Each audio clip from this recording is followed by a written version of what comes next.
guraa mallattoo daandii dhufeemee karaanii gargar facaanee magaalee guraa mallattoo obsisin koo hin garaanii.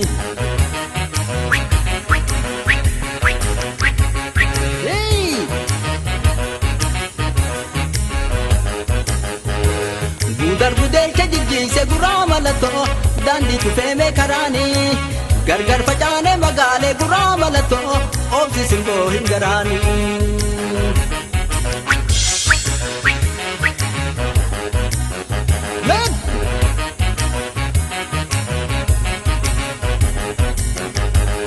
Obsi homaayuu miti hinaariitiya obsi homaayuu miti hinaariitiya natti hinaari roroo na baate biyya natti hinaari roroo na baate biyya.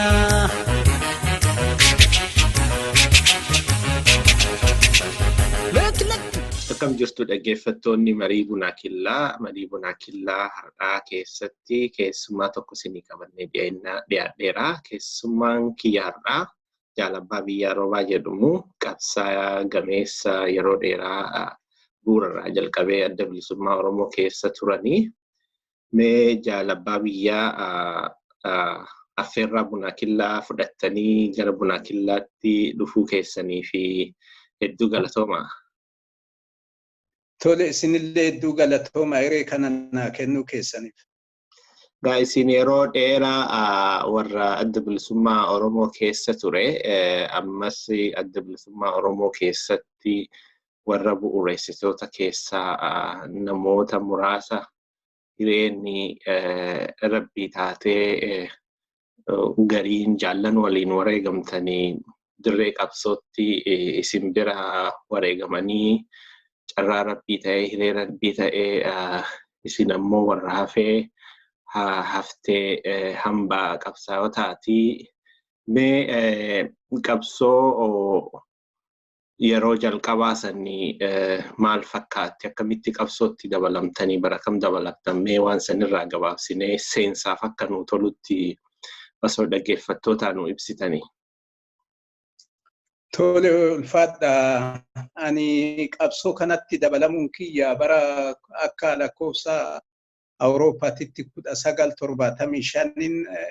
dabalamee akkaataan itti dabalames duraan zamachaa dhaqeen zamachaa irraa deebi'ee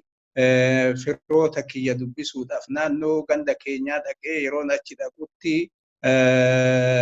ijoolleen zamaachota naannoo keenya jiran uummata irratti qawwee hidna jedhanii uummata rakkisuun ture lafanarraa fagoo bakka Gimbiite jedhamtutti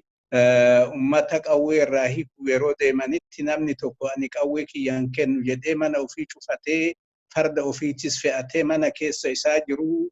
fooddaa qottoodhaan itti cabsanii yeroo kanatti nama 3 ofirratti ajjeesee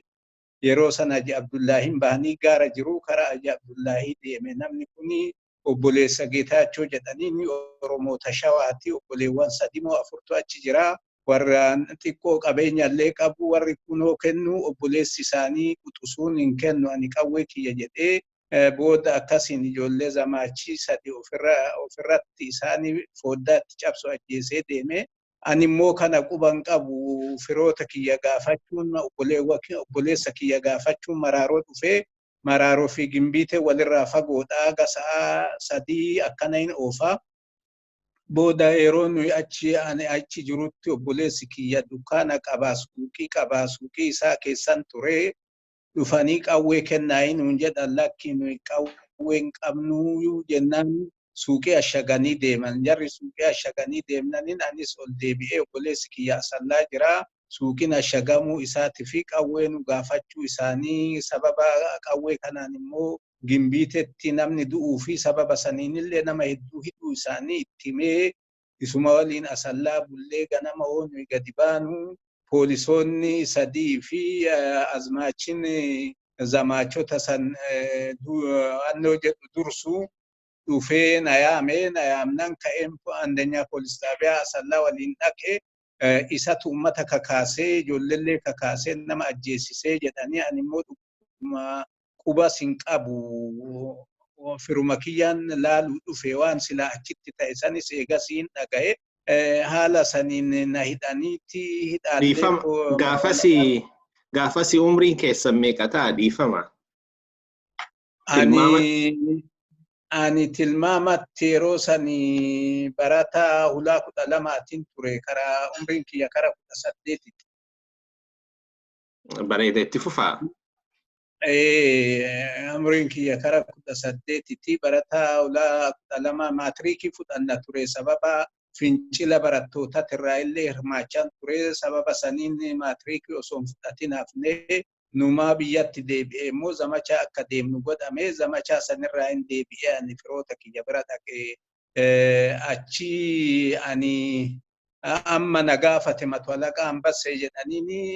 maal balleessite jennaan ani homaan balleessine si homaa quban qabu firoota kiyya laaluu deemee akkana achi dhaqeen qawwee koota kennaan nun jedhanii qawwee hin qabnu jennaan suuqii ashaganii saniin ani ol deebi'ee asitti dhufanii amma na qabanii jedhe. Gadi si erginuuree jarri achitti nu ergaa jedhanii jennaan ani badii homaa ofitti hin beeku na erguu sin dandeessaa jedhee hamsaalaqaa tokko waliin na ergee manuma keenya bullee ganama poolis xaabiyaa hoonuyidha innu achitti jarri mana hidhaatitti na darbee san booda halkan fuudhanii akka malee na tumanii tumiinsa kanaan na miidhanii mataa ganna deebisanii kaamiila kana keessa na miidhanii shukkutiidhanis na sodaachisuun afaan kanas waan akka kubbaatiin na ukkaamsuun ture maayii tumiinsa booda anumaa laafee jedhee fuudhanii mana hidhaatitti na darbanii mana hidhaa ji'a 3 achitti nu hidhanii hidhaa sanirratti immoo hedduun miidhamee kalxoon miila kiyyaa akka jiru narraa bu'ee qeessi narraa ba'ee sababa saniin hin du'aayyuu jedhanii misiyooniilee mutitti na geessanii achi immoo ijoollee hiriyoota kiyyaatitti hedduu misiyoonii san keessa ture na wal'aananii sanii wayyaa'ee eega wayyaa'ee jedhee booda ji'a 3 booda awraajjatti nu dhiyeessanii awraajjatti nu dhiyeessanu osoo awraajjaa dura nun dhaabinuu nasaadha jedhanii nu assanaabbatanii namni ani waliin hidhame toora nama 83 ta'a sababa nama ijoollee dhumtee saniin ummata dhiiraa dubartiillee guuranii achitti tumaa turan akka hamaa tumaa turan. Bareedagaa waan keessa dabarsitanii keessattuu hadhaa qabsoo keessa dabarsitan bu'uurarraa kaasee waa hedduu seenaa san yeroo biraatti deebinaa akka hubachuutti jirutti ijoollummaa keessanitti bara umrii dargaggummaa bara qeerrummaa sanii qabsoo seentanii erga ganna 18 irraa kaasee hanga ammaa qabsoo keessa yeroo dheeraadhaaf dabarsitanii bu'aa bayii qabsoon qabdu hadhaa fi mi'aa qabsoon qabdu namni akka gaariitti beeku keessaa namoota hafan keessaa qabsaa'ota gameeyyii keessaa namni tokko isin jedhu qabsaa'onni qabsoo bilisummaa Oromoo keessa turanii seenaa kana bal'inaan yeroo biraa itti deebinaa dhaggeeffattoota keenyas gamanumaan waan kana hubachiisuu barbaanna. Haa ta'u immoo haala yerootitti yoo as deebine jaarmayni isinii ganama mana keessanii umrii dargaggummaatti umrii qeerrummaatti gabrummaa ummanni keenya keessa ture san ofirraa qolachuu fi mana itti baatan keessaa qabsoo godhuu fi itti baatan kuni wal dhibdee garagaraatu ture mooraa qabsoo bilisummaa Oromoo kana keessa. Haalli sun yeroo dheeraa lafarra konkolaataa amma gahee jira ammas egaa jaarmayni bakka 2-3tti jajjabe sun walitti deebi'uun hedduu rakkisaa ture.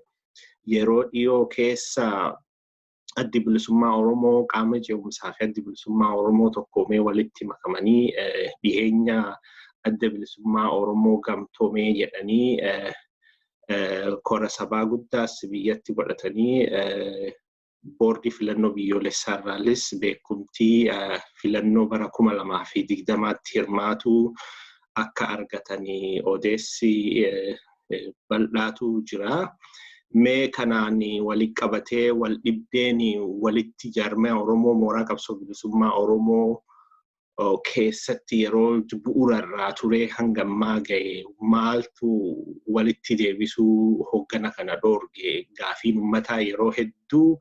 tokko nuu ta'a kan jedhu kana keessas akka gaariitti beektu hoggana olaanaa adda bilisummaa Oromoo keessatti sadarkaa garaagaraa irratti jalqabarraa kaasee hanga ammaatti qooda gumaacha kennaa waan turtanii fi keessa waan beeytanii fi mee waan kanarraa gabaabsaatii dhaggeeffattoota keenya nu ibsaa. Bareeda achitti utuu seeniniin dura ani yeroo duraa dhaaba kanatti makamuu rakkoon jibbaan ilmaan Habashaatii fi nu jidduu jiru barnootuma elementarii ture elementarii yeroo turettis iskuula keessatti barsiiftonni keenya ilmaan naftanyaa waan taateef arraba badaan arrabsaa turanii arraba kanarraa hoojarri nu arrabsu hedduu arraa ijoolleen barattoota waliin barannu keessattuu naftanyoonni fi guraagonni hedduu nutti kolfanii jara kanaan immoo achi baaniin tumnanu yaanii fi gurbaa sabsibee Hayilee jedhaniin hiriyaa kiyya Oromoo Shawaati. Isa waliin akka malee tumnaa baay'ee barattoota waliin gadi baanan nagaa hin qabnu jechuudha.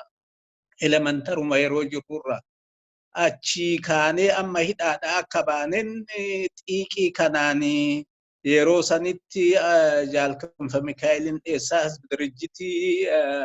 dargii keessatti dirjitii arsiidhaa gaafatamaa ta'ee ture. Nuhi waan kana dhageenyaan isa immoo ijoolleen haphaadhaa baay'ee makiinaa isaa tumuun bobbaa fi gala isa dhorkuun hin ture. Inni immoo gaafuma nuhi hulaa 8 gaditti barannuyyuu barsiisaa ture naannoo keenyatti gandaanis walitti kaloofnaa. Kanaaf ijoollee hiriyoota kiyyaa nama 4 fudhadhee 5 taanee kara Shaashamanneetti naannofnee isa bira dhufnee isa bira akka dhufnetti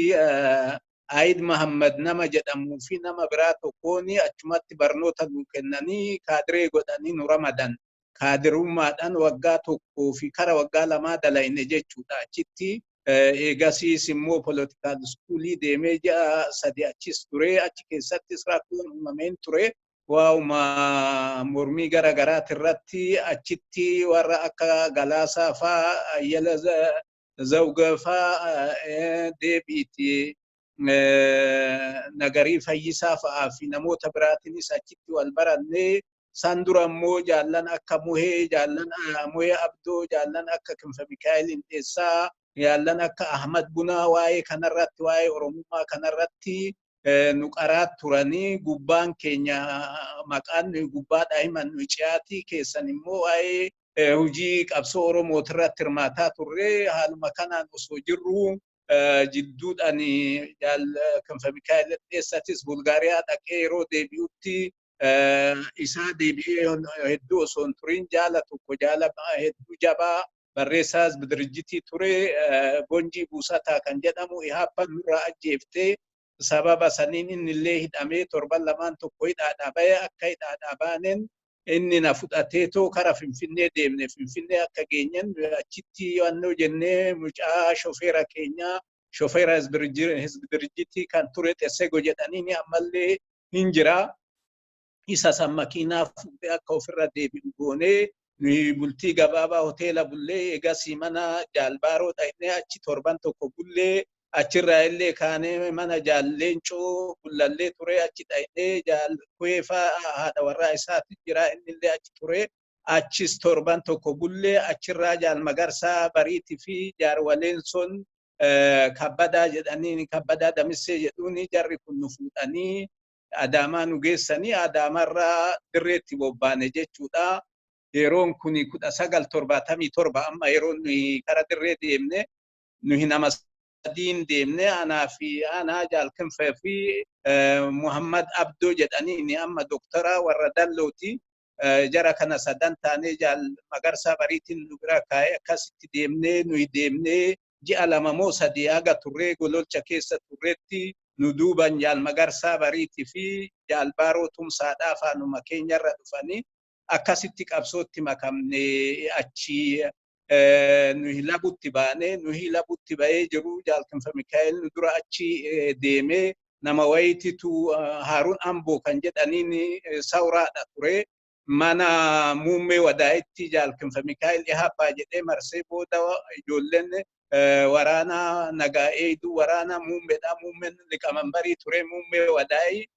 jara irraa baasanii fuudhanii jaalkanfa Mikaa'eliin bookee bakka waraanni jiruun gahanii nummoo meeshaa nu duubatti hafe fudhachuudha akka deebineen jaallan dhufuu dhageenye faana jaallaniitirra hordofnee lafa burraaqsa jedhamutti miicataa gaditti jaallan dhaqqabnee yeroo nuyi dhaqqabnutti bakka waraana biraa illee namoonni ka'anii dhufanii jaalbadhoo dachaasaa faa bookeen faan Haji Abdurqee jedhuuni Haji Hoomecho jedhuun Haji Abdurqee namni jedhamu jarri kun seeyilii tokko qabatanii dhufanii seeyilii kana waliin nuyi waraana bookee jirutti dhaqnee dabalamnee akka dabalamnee soba jenneen jaalbaaroon osoo hedduun turin mul'is dhufee nama tokko waliin gaangee takka qabatee dhufee fuudhee yeroo san jaarran Asaboot jira kara Asaboot dhaqee yeroo inni deemu kanatti dirqama walii qoodanii deemanii dirqamni walii qoodan waraanni haa jiraatu malee waraanni caasaa ifaan qabu ture jaarmaa ifaan qabu ture seera ittiin bulmaataan qabu ture kanaafuu nama kaaniin caasaa fi seera ittiin bulmaataa kanarratti dalaguu hujii walii qoodanii jaal magarsaanii fi jaal baaroon faan jaal badhoo faatti dabalamanii waan kana walii qoodanii addaan deemanii kana jedduutti yeroo san lolatu ture lolli Somaalee kun eegalee ture lola Somaalee kanarraa warri baqatee yaa'u kan qawwee qabatee biyyatti galu yaa'u naannoo bobbaa keenya kana keessa dabraa ture naannoo kanatti marsinee qabnee naannoon kun naannoo bobbaa keenyatti hayyama malee dabartanii jennee eegateessifneen booda malaan qawwee irraa hiikaa turre marraa duraatti namni silaa dhufee qawwee duraa kana hiike jaal Kinfa Mikaa'elitu hiikee ijoollee Tigrootaa sadii fi nama Guraagee tokkoo fi nama Arsii sadii irraa qawwee faal shanii fi mintoof lama hiikee deebi'ee yeroo deebi'anitti qawwee baatanii osoo deemanuu waraana mootummaa maakkii lamatti dhufanii bookee keessaa bookee naannoo qubbii jedhamutti qawwee kana baatanii fiiganii jaal Kinfa Mikaa'el immoo biyya alaa yeroo dhaqe sanitti operaasiyoonii ta'ee mar'imaantu guduufamaa rakkoo fayyaa qaba osoo hin bahin jedhanuu didee gaaratti bahee fiigicha saniin dhukkubbiin sun itti ka'ee dhukkubbiin sun akka itti ka'een gad deebi'ee afaan saaqataa ganda Aliyyi Gulubeetitti anaa fi jaal Bariisoo qabannee nama golamsotti erginee meeshaa garaa keessan dhiqan akka nuu fidan akka ergineen osoo namni sun nutti hin deebi'in jaalli achumatti garaa keessatti mar'imaan sun dhoowudhaan amrii ta'ee achumatti isa boqachiifne jechuudha. Baay'ee kan nama gaddisiisu hawwiidhaan bahee fedhiidhaan bahee akka maleetti jaala san dhabne isa eega gaggeessineen booda qawwee amma jedhamu kana hiikutti deebine jechuudha. Qawwee milishiyaa faca'ee deemu kanarraa hiiknee waraanni keenya yeroo sanitti qawweellee gahaan qabu harki guddaan harka duwwaa deemaa qawwee kana irraa hiiknee waraana keenyatti hidhachiisu waraana haaraallee nama hedduu makuutti seennee namni immoo guddisee yeroo san darakku bakka jedhamtutu jira mul'is jedhaniin eessuma jaarraa abbaa gadaati mul'is nama jedhamutu jira inni kuni barsiisaa ture achirra namoota silaa hedduu nama kara 200 wannoo jedhee ijoollee barattoota fi ijoollee dardara walitti qabee gadi ergee ijoollee tana fuunee qawwee silaa amma hiikkachiifne kana ittiinee oborraa san oborraatti qajeellee oborraa yeroo sanitti bobbaasaa dhaabatitu ture bobbaasaa dhaabaa kun nama jabaadha loltuudha nama lolchiisulleedha nama silaa Harar Akaadaamii keessaa dhufee yeroo duraatiif waraana bilisummaa Oromootitti makame jechuudha. Isaa fi badhoo dachaasatitu waraana bilisummaa Oromootitti makamee badhoo yuunivarsiitii irraa dhufe inni immoo Harar irraa dhufe jara kanatu achi keessa ture. Badhoon waa'ee hojii siyaasaa irratti dalagu kun immoo hojii waraanummaa matwalaqummaadhaan eebbifamee bahee dandeettillee cimaa qaba. Isa bira geessinee achitti leenjisuudhaaf osoo karaatti deemnu ammallee namoonni faca'anii waraana dargiitirraa faca'anii deeman waan argineef jara kana deebinee nama hagaatti reebutti gorree jaal Bariisoo fa'aa fi jaal badhoon fa'aan immoo waraana silaa meeshaa waliin fuudhanii kara oborraa taranii of duubatti deebinee ijoolleen gariin meeshaa kan lafa keessee deemtellee jira qawwee sanis bakka itti gochuu dabriiti immoo warra milishaa yaa'u kanarraa illee deebinee hiikkachuu osoo kanatti jirru jarris nutti ol deebi'ee waraana gadi ijaaranii deebi'anii waraana gadi ijaaranii akka deebi'aniinis waraana as naannoo bookee jirullee tartiiba qabsiifnee ijaarree san booda immoo walga'ii godhachuun barbaachisaa waan tureefi jaarraan faa bakka jiran asabootitti qajeelle bakka jaalbaaroon faa jiranii achi dhaqnee gubbaa qorichaatirraan qaarree jara fuunee gaddeebine jara fuunee akka gaddeebineen saaqata keessatti oorroo Haji Muhammad Doyyoo Sheekh Muhammad Doyyoo keessatti oorruu muuzaa guddaatu jira walga'ii godhannee walga'ii sanirratti waraana zoonii bahaa ijaarre jechuudha. Waraanni zoonii bahaa kan ijaarame jaarraa abbaa gadaa gaafatamaa waraana zoonii bahaa ta'ee Muddis Gadaa itti aanaa bookee jennaan Abdul Jalil jedhaniin Abdul Jalil Abdallaa moo akkana amma reediyoo simbirtuu keessa dalagaa jira barreessaa isa waliin immoo namoonni biraa jaal badhoon gaafatamaa siyaasaa jaal bobbaasaa dhaabaa gaafatamaa waraanaa jaalli tokko immoo jaal moggaasaa jedhuun ijoollee haramaatti gaafatamaa diinagdee ta'anii akkasitti waraanni zoonii bahaa ijaarame waraanni zoonii bahaa eega ijaarame immoo buttaaleetti buttaa asaboot buttaa bookee buttaa baddaa gubbaa qorichaa buttaa gaara mul'ataa jedhamee buttaaleen ijaaramanii waraanni yeroo sanitti ijaarame waraana naannoo haramayaa jiru waraanni naannoo haramayaa jiru kun immoo waraana diinarraa hidhatee Somaaleerraa hidhatee dhufee akka dhufeenis adeemsa Somaalee kana hubachuudhaan naannoo malkaa raafutitti kombolchaatitti ajajoota Somaalee kan walgeessee jimaa qamaatu of keessaa fixee meeshaa jiru hundaa dhuunfatee ture. Waraanni kun waraana kana keessas nuyi walga'iirra jiru namoonni silaa murtaawan laandroobarrii tokko qabatanii nutti dhufanii isaan keessaa ajajoonni jiran Golee Baasoo faa Daawwee Gammachuu faa Bareentoo Callaa faa fi namoonni biraa qajeelaa faatu jira Ramadaan faatu jira namoonni kun achitti nutti dhufanii isaan kana immoo warreen akka namni gadi deemee ijaaru godhamee waraana ol jiru kana ijaaramee akkasitti addaan baanee yeroo sanitti wanni murtaa'ee jiru hoo jiraate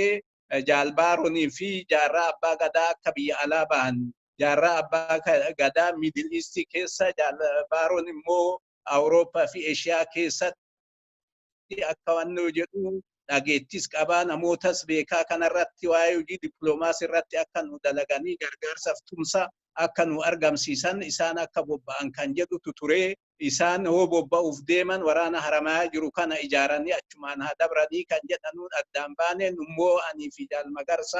jaalmagarsaan ol deebine kara arsiidhaatti ol deebine humna muraasa tokko qabannee ol deebine Arbaa Guuguu keessatti yookaan Gololcha Minnee keessatti nu achitti gadi dhaabee jaalmagarsaan ofii kara Baalee deemudha. Yeroo sanitti yeroo nuyi gamanaan kara baha Oromiyaatitti baanu warreen kara Baaleetitti baheetu jira. Jaal Muhee Abdoo faa, jaal Higgazuu Bantii faa, jaal Alamaayyoo Kinfee faa, Bushraa Warquu faa, Muhammad Bushraa faa achiin bahanii Haji Abdullaahi faa bira turanii Sandurallee Yuusufaa Angaasuu Waaqoo faa Muusaa Galgaloo faa bahanii kara Haji Abdullaahitti ergamuun hin ture. Jaalmagarsaan immoo Baalee keessatti itti aanaa bulchaas ture ummatas beekaa ture gadis bu'ee haga gammoojjititti Siraajaa faa warra Sawraa dhufellee dubbisee ture. Kanaaf zoonii biraa immoo Baalee keessatti ijaaruudhaaf nuyi Arbaa Guuguu keessatti gadi nu dhaabee gamasitti qaxxaamuruu ture. Akeekni isaa osoo nuyi kanatti jirru duubarraa dhaamsi dhufe suni jaalmagarsaan daddaffiidhaan hatattamaan akka karaa dirree bahaatitti deemu yaamichatu bobbaasarraa ergamee dhaqee yeroo kanatti nu achitti hafne jaal Ahmad Bunaatis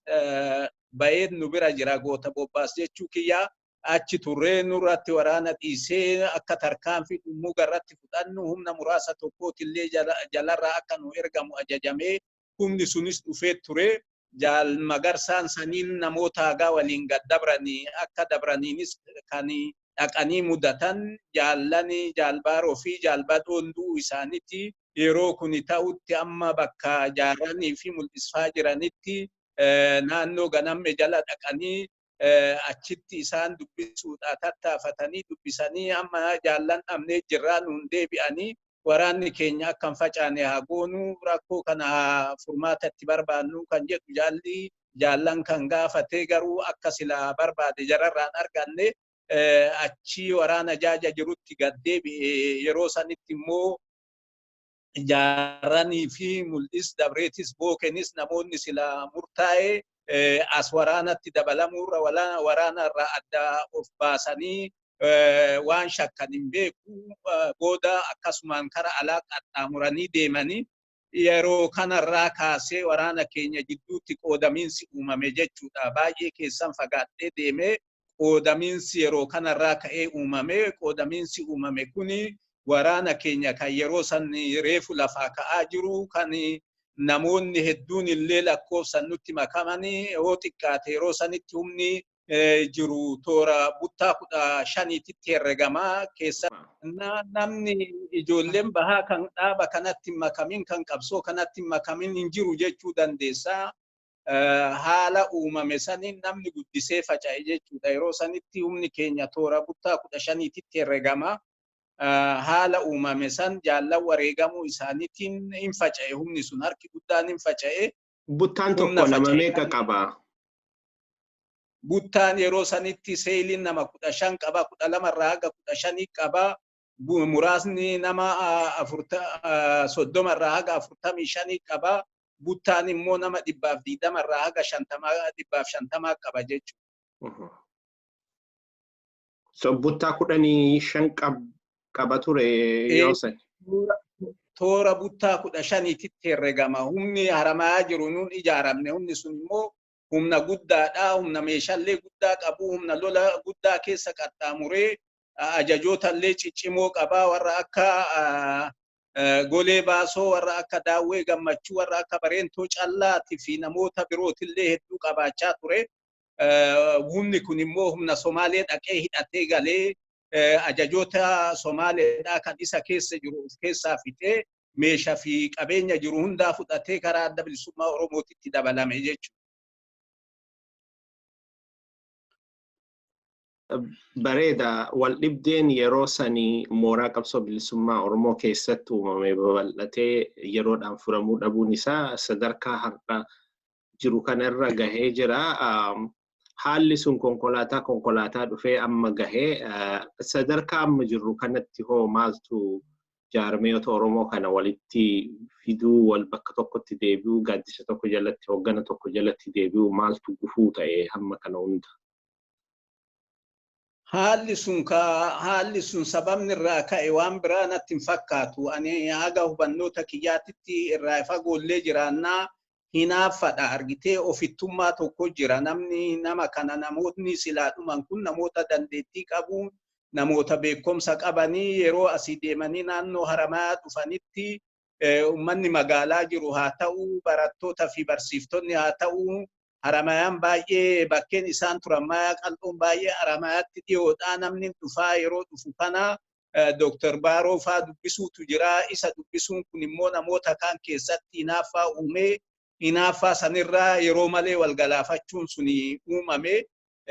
Sun immoo eega sun ta'es namoonni waan kana godhutti shakkaman kun of bir'atanii humna keessaa humni yeroo san ture 99% ijoolluma bahaati jechuun hin danda'ama.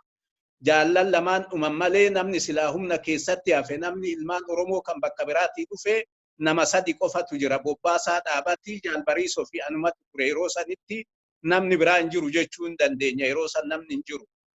Namni kun immoo waan jarri baqataniif deemaniif illee hin qaban silaa taa'anii humna kana sabachiisanii rakkoo kana akkaataa itti ta'e himanii nama tasgabbeessanii humni kun akka hin facaane gochuun osoo danda'amuu deemamee Jibuutii dhaqamee Jibuutirraa biyya Arabaa dhaqanii achi haga turanii achi deebi'anii of qopheessanii 83 si'a humna Somaalee abboorraa bubuute humna Ahmad Ali Nuur illee dabalatanii ijoollee alaatii fi ijoollee meettaa of jalatti ijaaruudhaan ilmaan geexetiif ilmaan beenxee baasuu qabnaadhaan duulli adda bilisummaa Oromoo irratti eegalame jechuudha. Sun immoo wareega guddaa falmaa guddaa nu fudhatee yeroo keenyallee hedduu nu qisaasnee wareega silaa baasuu hin qabne ajajoota keenyaa fi miseensota jajjaboo hedduu waan kanarratti dhabne kara lamaaniyyuu kara siis nama hedduutu dhumee kara keenyas nama hedduutu dhumee osoo ni ofii keenya wal nyaannu warri kibbaadhaa mootummaa dargii wannoo jechuudhaan dhufanii biyya keenya haga qabachuu gahan jechuudha. Lolli wal jidduutti deemame suni lola hinaaffarraa ka'e argitee ofittummaarraa ka'e wanni suni sani eega irra aannee waan kana irra aannee chaartara seennee chaartaraa illee baanee yeroo chaartaraa baanu kana walakkeessa biyyaa keessatti namni wal qabaa ture jechuudha. Hoggana jidduutti hinaaffan bakka naan malu naan ramannee bakka anaan malu hin qabannee kan jedhu hinaaffan ka'e kuni gama keenya gama bahaatitti hin dhufne achii wal qabatee Naayiroobitti ba'ee naannoo Naayiroobitti wal qoraasaa ture. Booda eega humni keenya dhiibamee 1997 irratti humni keenya dhiibamee kara Somaalee ba'ee yeroo humni keenya kara Somaaleetti dhiibamee ba'u kanatti achitti amma deebinee wal geenyee galaasanillee alarraa dhufee isallee Naayiroobi irraa fuunee achi dhaqnee achitti kora hatattamaa godhannee kora hatattamaa kanarratti warreen dhiyaa turan abbaan Daawudii fi abbaan Caalaa dhufanii achitti nutti dabalaman. Isaan yeroo sanitti humna dhiyaa dursaa turanii humna dhiyaa kan isaan bira ture sani akkuma jiruun faca'ee isaanis immoo Sudaan keessa turanii Sudaan keessa illee mootummaan Sudaan baasee Yamanii turan jechuudha. Ganda Faaxumaa Isaa achirraa jaal Bariisoo jaal Galaasaa yaamee korarratti argamanii kora kanarratti rakkoon ka'e jechuudha. Kora kanarratti rakkoon ka'e hoogganni keenya waraana bahaatii fi waraana dhiya jiru akkasitti jira. Waraanni keenya bakka lama jira, bakka lama haa jiraatu malee waraanni keenya wal abdiidhaan jiraata. Argitee nuhin baha jirullee eega hoogganni keenya kara Sumaaleetti osoo deemu karaa irratti bakka tokkotti dhume jaal Magarsaan faan dura teessoon dhaaba keenya itti aanan isaa jaal Gadaa Gammadaa faa abbaa Xiiqiin Sarmuu faa jaal Dooriin faa karaa irratti miseensota ajajoota humna keenya waliin karaa irratti dhumaniin booda waraanni keenya hoogganni keenya hambaan hooggana keenyaa dhiyaa jiraa jedhee waraana dhiyaa jiru abdataa kan dhiyaa jirus waraanni keenya baha jira jedhee abdataa abdii kanaan jiraachaa turre. Yeroo kora hatattamaa goonutti jaallan keenya kan walgahii san irratti dhufuu hin dandeenye haala ulfaataa san keessa haalli illee kan Somaalee keessatti walgahuudhaan nama aanjuume dhugumatti baay'ee ulfaataa ture. Yeroo san Somaalee keessa dhufuuni warreen achin dhufin warra akka jaal Leencoo Lataafaa warra akka jaal Diimaa Nuugoofaa warra akka jaal Xaahaa Aliifaa warra jaal Fiqaaduu faa Dr. Taaddasee Ebbaa faa warreen kana aangoo isaanii hararraafnu kan jedhu walgahii kanarratti ka'ee kanarratti waliigaluu hin dandeenye nuyi. Sababni isaatis jara kana maaliif aangoo isaanii rarraafnaa nuyi dhiibamne biyya ormaa keessa jirra. Wanni silaa amma kora hatattamaa kana godhanneef illee deebinee humna keenya ijaarree dirreetti deebi'uudha malee korri kun kora guutuudhaa mihi heeras seeras jijjiiruu hin danda'u. Nama buusuu fi nama filuu illee hin danda'u. Amma immoo kana gochuun waraana keenya abdii duraan waraanni keenya of duratti abdatee falmaatti cicceetoo falmu kana of duraa fuudhuun of diiguu ta'a. Hooggana keenya kan namni hooggana hin qabna jennee eeggannu kana hoo aangoo isaanii rarraafne boru ganama hin diigamnaa kuni ta'uu hin qabnu jennee falmaa turree warri akka Daawud faa warri akka Abbaa Caalaa faa akka malee nu dura dhaabbatanii yaada kana bu'uu qabanii jarri kuni nurra ittiin aantanii obboleessa kiyyaayyuu narra beekanii waa'ee isaanii nu jechaa turanii nu immoo kuni ta'uu hin qabu jennee keessattuu wanni kora kanarratti wal ga'e miseensa waraanatii fi namootuma deeggartoota Somaalee keessa jiran namoota hagoodha. Korri kun kora guutuudha mihi kanarratti immoo eenyu ta'ee eenyutu waan gaarii dalage eenyutu badaa dalage namni kun beekuu hin danda'u. Bakka korri guutuun argamee jarrillee argamanitti namni badii qabu korri gaafsan nama buusus nama biraa filuus hin danda'a. Ammatti immoo kana godhuun balaa nuu qabaa jennee dura dhaabbanne garuu yaada nuyi sagalee guutuu murteessine borumtaa nama nu keessa sobuudhaan deebisanii petiishiniidhaan murtii san garagalchuun hin ture. Murtiin sun garagalee akka irraa bahameen illee humna bobbaatti seenamee namoonni silaa humna akka bobbaasan jedhamee itti godhamanii abbaa Caalatii fi abbaa Liiban turanii jarri kun immoo humna beedhaborraa fuudhanii huduriin deemanii hudur eega ga'ee sa'a 6 qofatu biyya seenuudhaa hafe humna kana humna biyya seenuudhaa kalaa'e kana ajajoota Somaalee waliin beedhabootti deebisuutu ture. Humni beedhabootti yoo deebi'u kana Tigreen dhageessee meeshaa guddaa waraana guddaa itti bobbaaftee waraanni itti bobba'e kun halkan hoo waraanni kun makiina walitti dhaabbatee yaa'u waraanni argee aboodiinni nutti deemaa jira jedhee itti himnaanis ajajoonni Somaalee Hussein Aidiitu maallaqaaf jimaa nuuf fidee dhufe kan jedhuun of duuba deebi'anii jarri keenyallee kan humnatti godhamee humna bobbaasuudha humna fudhatanii deeman san waliin deebi'anii halkan jara waliin qama'uutun ture. Yeroo ijoolleen gabaaftutti usaa kun warra makiinaa kasalaati jedhanii ijoolletti doomsuudhaan haga diinni dhufee moortaraan mooraa keenya tumutti ijoollee harkaa fudhachuu dhabuun hin ture. Aboon nu marsee jira inni diinni nu bira ga'e haga jedhamutti akka kanatti akka yaadamnetti waraana humni keenya humni guddaan lola sanirratti gaaga'amuun hin ture. Achirraa illee akka bahameen humna sanirraa hafes qophii gahaa malee Somaalota nama 3 godhanii karaa deebisa hamaa karaa dheeraa ji'a tokko oofu humna bobbaasurraa kan ka'e karaatti humni akka malee miidhamee kanaan jaalgalaa sanis gaafatamarraa ofumaan gallakkisuutu ture. Inni gallakkisuudhaan namni ayyee amma eenyu goonaa kan jedhu wal gaafannee garii keenyaa fudhatamuu dhabus irri guddaan itti waliigalee Daawud akka yeroo gabaabaadhaaf humna kana dursu humna kana dursee kora sabaa waggaa tokkoof cinaa keessatti yaamu kan jedhuun wanni kun itti kennamee akka kun itti kennamee jedhameen haalli biyya Somaalee keessatti jijjiiramee uummanni Somaalee achumarratti wanni isin gaafadhu barri sun erga Jaal Daawud aangoo qabate amma waggaa 20 ol taanee jirra. Yeroo gabaa 1999 amma barri kun 1999 kana jechuun gara waggaa 21ti jechuudha. Kara waggaa 21ti. Gara waggaa 21 yeroo gabaabaa keessatti korri sabaa yaamamee sila aangoo yookiin isaa mirkaneessuu yookiin nama bakka biraa nama biraa bakka buusuu jedhamee erga murtaa'e yeroo sanirraa kaasee hangammaa aangoo qabachuu kana seerri adda bilisummaa Oromoo ni ayyama. Hin hayyamu seerri hin hayyamu akkaataan itti kennamee isa irra tursiisu wanni jedhu jiru. Warreen hogganoota keenya itti aanan dura teessoo dhaaba keenya jaalleen Coolataan hin jira. Miseensonni gumii sabaa warri akka Diimaa Noogoo warri akka Taaddasaa Eebbaa warreen biraa warri akka Xaahaa Aliifaa hin jiranii. Warreen kun dhufuu qabanii yoo korarratti argamuu qabanii yoo korarratti argame warra silaa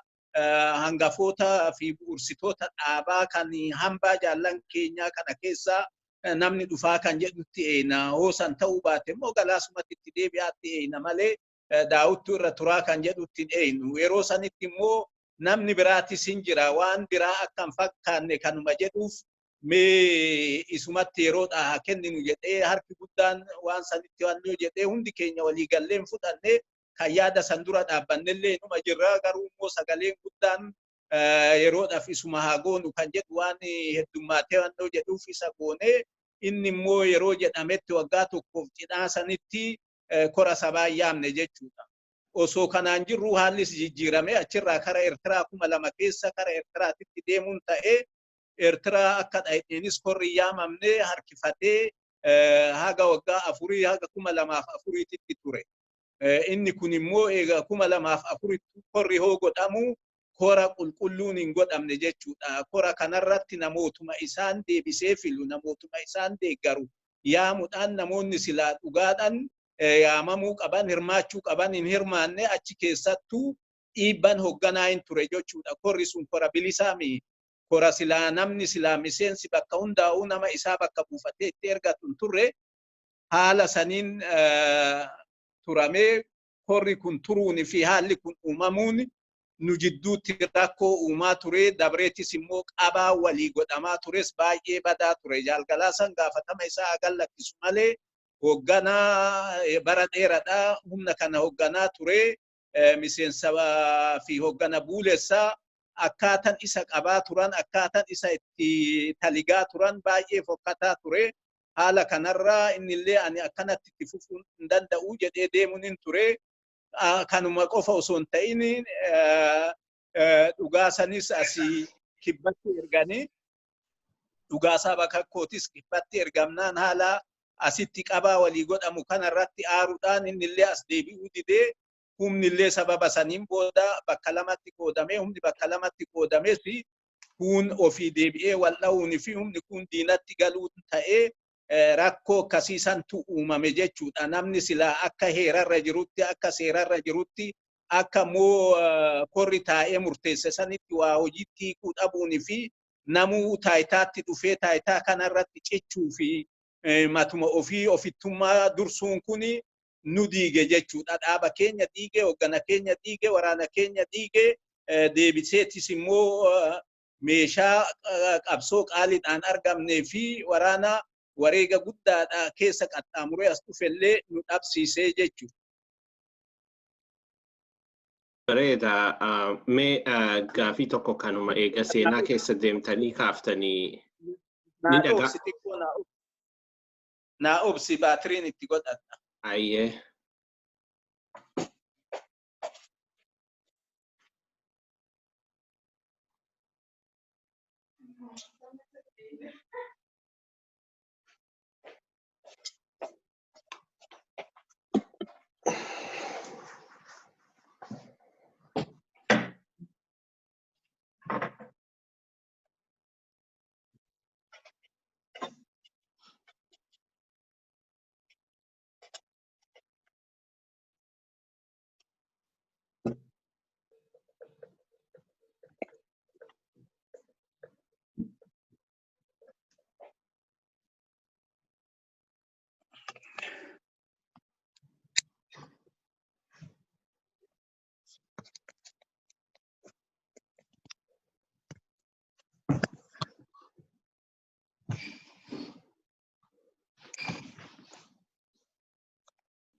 Akkamiin mul'ata?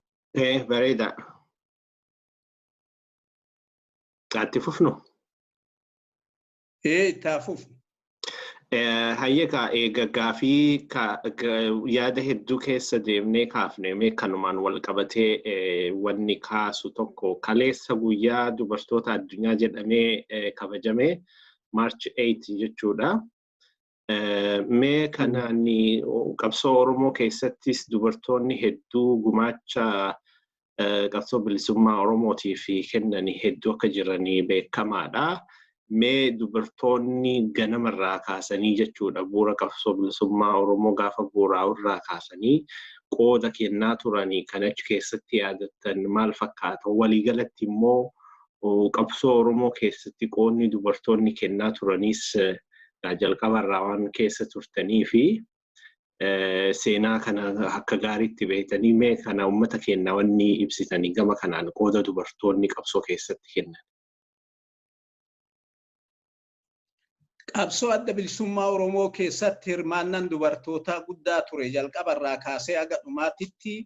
yeroo nuyi qabsoo kanattuu makamnu warra silaa qabsootti ba'ee yeroo san qabsoo keessa turantu jira. Warra akka Daranii Muhammad jedhanii ammallee micayyoo takka maqaa ishiitiin dagadhee ishii waliin turtee qabsoorra turanii eegasiis immoo intalli Argaa'u Dinqaa dhuftee qabsootti makamuun hin turtee yeroo abbaa xiiqii faa jaalgalaasaan faa dhufan waliin dhuftee san maleellee immoo booda hedduminaan ijoolleen warri akka Ibsituu faa warri akka Daranii faa warri akka Ayyaantuu Dagaa faa warri akka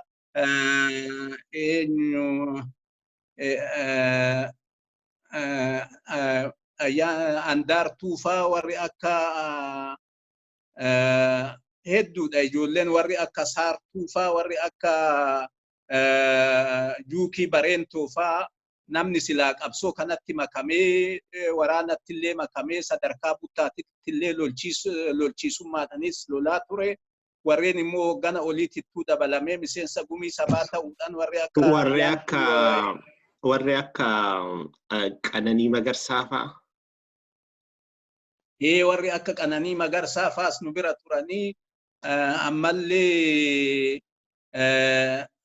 gariin isaanii afaaniin maqaan isaaniitiin dagadhee hedduudha. Ijoolleen warra akka Falmattuu Baalee fa'aa namoonni asitti makaman warri akka Caaltuu Damee fa'aa warri akka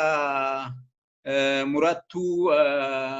Garaadoo fa'aa namoonni hedduudha jechuudha. Namni silaa dhaaba kana keessatti ijoolleen dubaraa kan qabsoo kanarratti hirmaatanii kan lolchiisuudhaan waraana lolchiisaa turanii kan immoo miseensa hogganaatitti illee magamanii miseensa gumii sabaattis ta'an hedduu jira. Amma Juukii Bareentoo miseensa gumii sabaa turtee 1983 se'a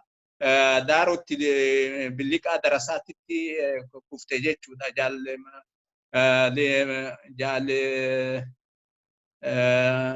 Saayid Aliimaa Leenjisaa Badhaanee faa waliin Bariisoo Waabee faa Bariisoo Gadaa faa waliin achitti wannoo jette jechuudha. Bariisoo Gadaa Muhammad Garaween jennaani achitti wareegamte. Sammaleellee warreen falma irratti dhuman warri akka Ayyaantuu Dagaa, warri akka Waarituu, warri akka Falmattuu Baalee, Murattuu Baalee hedduudha. Ijoolleen warra diinan lolee diina fixee ofitti illee boombii kaasetu jira. Amma mucayyoo takka maqaa ishii nan dagadhee yeroo diinni huduritti waraana keenya marsu diina hedduu fixee maa irrattis ofillee galaafatetu jira. Ijoolleen dubaraa qoonni isaan kennaa turan baay'ee boonsadha, baay'ees guddaadha. Warreen dhugumaan loltoota hedduutu jira. Kan dhiirri biraa baqatu kan isaan lolarraan baqanne hedduu jira jechuudha.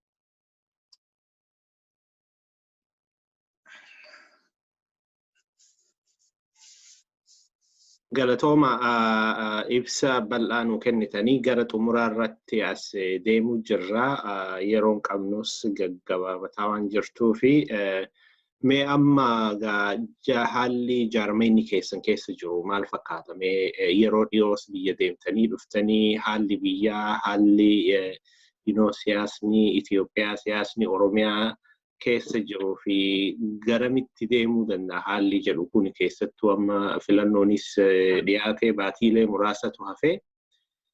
kana waliin wal qabatee mee wanni isinii hubattanii xiinxallitanii as deebitanii jiraate mee nu ibsaa. Bareeda osoo achiin ga'iniin dura gaaffii na gaafatte kan siin deebisinii tokko jira. Maali rakkoon dhaabota Oromoo jidduu jiru kan furmaata haga ammaa dhabe kun maali kan jedhu na gaafattee turte. Kuni rakkoon kuni yeroo hedduu argitee dhaabonni Oromoo akka walitti deebi'an akka wannoo kana dhiisan hedduu gaafatamaa ture. Manguddoonis gaafataa turte. Garuu wanni sun hin danda'amne. Sababni isaatis namuu aangoo kana dabarsee kennuun barbaadu, dhugaa jiru kanas fudhachuun barbaadu, dadhabbii ofiitillee akka bahee himatee kanarraa of qajeelchuun barbaadu. Of qajeelchuun barbaadu rakkoo akkasiiti jira argitee. Of jaalachuun tokko aangoo tanas ofiin jaalachuun tokko haga maayititti ofii qabatee deemuu barbaadu tokko jira. Kuni ala kanatti illee hedduu rakkoo dhaaba Oromoo jidduu jiru kana fixuudha hedduu tattaafatamee hin taane eega biyyatti deebi'amee abbootiin gadaa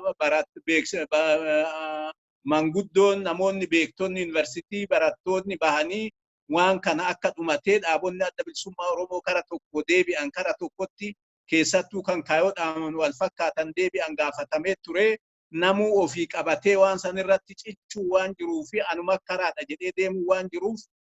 wanni kun furmaata argannee duranaafillee akka amma deemamu kanatti furmaata argaa jiru hin jiraatu. furmaata kan argatu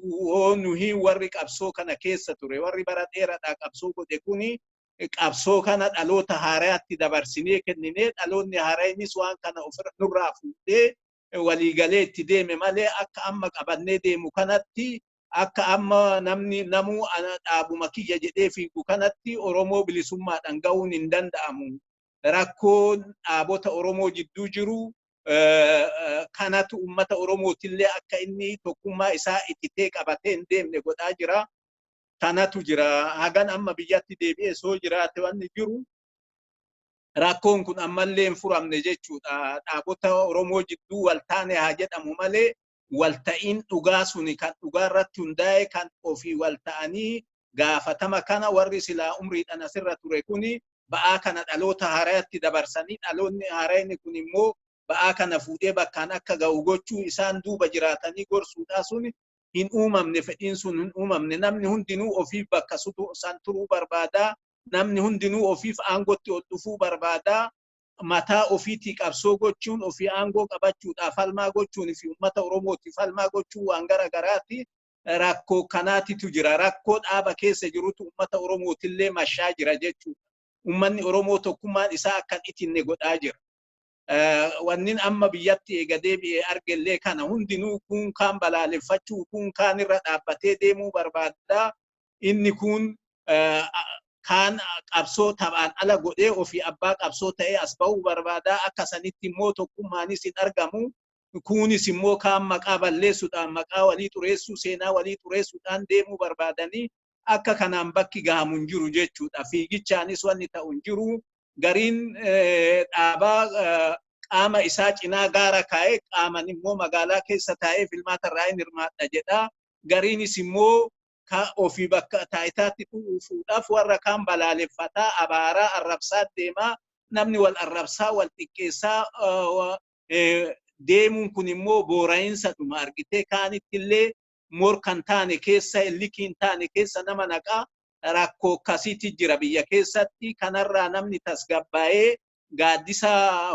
hogganootaa jedhame san jalatti deebi'ee achitti rakkoo ofii mariidhaan fixachuu qabaa. Yakki jiraatus badiin jiraatus dogoggorri jiraatus namni haasa'ee kan haasawaan fixachuu danda'u kara biraatitti kara hammeenyatitti kara lolaatitti kara falmaa hadhaawatitti wal geessuu barbaada kun immoo alagaadha firee kenna diina keenya firee kenna wanni silaa biyya keenya keessatti mul'ataa jiru kana tasgabbaa'ee namuu gaddeebi'ee of gattaa'ee mari'achuu qabaa jaarsa ofiitiin mari'achuu qabaa beekaa ofiitiin mari'achuu qabaa of keessattuu ofiinuu mari'achuu qabaa taa'ee xarabbeeza irratti rakkoo walii isaa jidduu jiru dhaabonni Oromoo walii isaa jidduu jiru ilmaan Oromoo walii isaanii jidduudhaa qaban san haasawaan fixachuudha wal dhiibanii diinaa wal kennuunis wal dhiibanii wal alageessuunis barbaachisaan ta'uu kan jedhu qabaa kun immoo alaalolaa keessaa immoo filmaata irraa hirmaanna jechuun sunis hin baasu dhugaa jirtuun warri ala jirus deebi'ee galee wal mari'atee namni karaa nagayaatiin biyya keessatti qabsoo goona jennee biyya seenne karaa nagayaa saniin ammallee haasawaan mariidhaan fixannee akkasitti yoo deemne waa hunda irratti aannee uummata keenyallee hiree isaa akka inni ofiin murteeffatu gochuu dandeenya tokko taanee walii gallee wal hubannee hoosuun jiraachuu baatee kan hiree argate kan miidiyaa qabu kun kaan irra dhaabbatee kun kaan ukkaamsee anumatu jira jedhee of mul'isuudhaa deeme eessanuu naman ga'uu kan jedhuun qaba ani karaan kuni karaa itti bilisummaatti geenyuun mihii kan jedhu itti hubadha. Bareeda yaada babbareedaa kaaftanii haala amma jirrus akkaataa itti deemaa jirru kanarrattis qeeqa mataa keessanii yaada bilchaataa yaada gaarii kaaftanii attiin kana namuyyuu keessattuu hoogganoonni jaarmiyaa Oromoo garaagaraa waan dhaabbatanii of ilaalanii qabanii gorsa hedduu gaarii kaaftanii. Gara xumuraarra dhufneerraa ni gaafilee qabu xumuradhee haala itti deemaa jirru kana qophiin filannoo bara 2020 kan amma baatii hagayyaa keessa godhamu kanarratti yaada yoo qabaattan yookaan ammoo gorsa yookiin dhaamsa yoo ummata keenyaa qabaattanii carraa dhumaa isinii kennaa yeroo biraa ammoo bal'inaan keessattuu seenaa qabsoo bilisummaa Oromoo keessatti isin gumaacha dabarsitan seenaa isin achi keessatti gootanii bal'inaan yeroo biraa akkuma jalqaba irratti jedhetti deebina. Yaada xumuraa qabaattan carraa daqiiqaa 2 isinii kennu fudhadhaatii mee gabaabsaa dhaggeeffattoota nu ibsaa. Bareeda ani wannin jedhu ammallee durillee wanni nu diige argitee qabsoon haa dursuu dhiifnee ana haa dursuutti seename argitee qabsoo manaa baaneef akeeka manaa baaneef san daganneet bakka mataa keenyaa duree kennineefi mataa keenyaaf duree kennuun kun ofittummaan kun nu diige jalqabarraa kaasee haga dhumaatitti wanni humna keenya diige wanni qabsoo keenya bara dheeraa itti fudhatee wareega qaalillee nu baasise ana dursuudha ani haa beekamuudha ani aangoo haa qabattuudha akki kun immoo nun baasu ummanni keenya rarraga bilisummaa ga'uu kan danda'u of dursuu dhiifnee akeeka baaneef san kaayoo baaneef san milkeessu irratti yoo fuuleffanne kaayoo baaneef san milkeessuudhaaf immoo rakkoo walii keenya jidduu jiru rakkoo hoggana keenya jidduu jiru dhaabota keenya jidduu jiru gadi teenyee mariidhaan haasofnee fixuudha wal tuffachuun wal balaaleffachuun wal abaaruun kun anatu kaan irra jira jedhee of dhaaduun eessanuu nun ga'u jechuudha. Dhugaa jirtuun dhugaa oromummaatiin jaarsa qabnaa hayyuu qabnaa beekaa qabnaa teenyee tasgabboofnee waan nu jidduu jiru san haasa'uu qabna mari'achuu qabna wal gaafachuu qabna maali furmaanni isaa jechuu danda'uu qabna akka amma jirru kanaan hoo filmaata sanitti illee deemne hin kijibna malee filmaata san ummata keenya bakka hawwinuun san ga'uu hin dandeenye qabsoo keenya bakka silaa barbaadamu saniin ga'uu hin dandeenye saniin ga'uudhaaf dura mari'achuu qabna dura tasgabboofnee wal gaafachuu qabna argitee walirratti duulutti jira amma ilmaan oromoo hayyoonni oromoo dhaabonni oromoo keessanis ta'ee dirree bahaanis dhoksaanis walirratti duulaa jira walirratti duulaa namni milkiitti ga'uu hin danda'u kana gochuun alagaadha firee kenninaa diinota keenya firee kenninaa farreen qabsoo keenyatti firee kennaa jirra kana dhiifnee ofii deebinee waliin haasa'uu danda'uu qabna wal mari'achuu danda'uu qabna maqaa walitti baasuu wal balaaleffachuu wal abaaruu kara mootummaa warra aangorra jiruutinis ta'e warra immoo jaarmaya siyaasaa mormituu jedhee deemuniitis ta'e laafinni kara lamaan inuu hin jira laafina kana ofitti beeknee gad deebinee teenyee mari'annee rakkoo keenya kana marii keessatiin fixannee akkasitti tokko taanee tokkummaa dhaabota keenyattis cimsinee tokkummaa ummata keenyattis cimsinee hoo itti deemne waan itti deemnu kana filmaata itti deemnu kanatti milkaa'uu dandeenya kan jedhuun qaba filmaanni kunis haala amma deemu kanatti milkiirra nu geessa'ii kan jedhu ani sodaa fi shakkii guddaan qaba haala biyya keessa dhaqeetoo namoonni hundinuu dhaabonni garagaraa itti deemanii fi mootummaanis itti deemu yeroon argutti kanaafi kuni waan marii gaafatu waan wal gaafachuu gaafatu waan deebifnee irra deddeebinee yaaduu gaafatu jedheetin kanaan xumuruu barbaada ummanni keenyas miseensi keenyas dhaabonni siyaasaa keenyas waan kanarratti fageessanii gadi fageessanii yaaduu qabuun jedha. Jaalabbaa biyyaa roobaa qabsaa gameessa bilisummaa Oromoo yeroo keessan fudhattanii buna killarra dhiyaatanii yaadaa fi gumaacha qabsoo bilisummaa Oromoo keessatti gootan nu kennuu keessaniif hedduu galatoomaa yeroo biraa immoo gaammas seenaa keessan irratti seenaa bilisummaa Oromoo keessatti gumaacha isin gootan irratti walitti deebinee mari'annaa waan ummata keenyaa ta'u gorsa ummata keenyaa ta'u waan keessa bu'aa bayii keessa dabarsine keessattuu immoo dhaloonni ammaa kun beekuu qabamu waan jedhu irratti yaadanuu kennitanii yeroo biraa walitti deebina ammaaf garuu yeroo fudhattanii yeroo gabaabduu keessatti yaamicha fudhattanii dhiyaachuu keessaniif hedduu galatooma fayyaa ta'aa nagaan naa tura.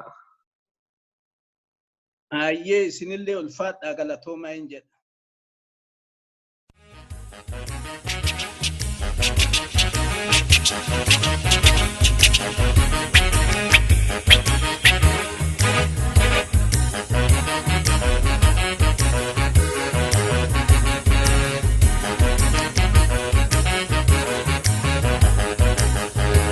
Gudar jajjise gurraa mallattoo daandii dhufeemee karaanii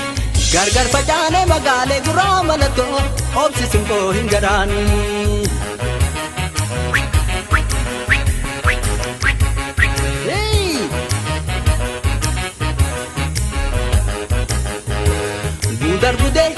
tiise guraa mallattoo daandii cufeeme karaanii gargar facaane magaale guraa mallattoo obsi simboo hin garaanii.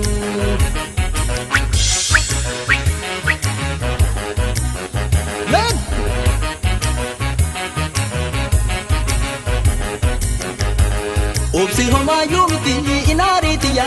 obsi homaayuu miti inaariitiya natti hinaari roroo na baate biyya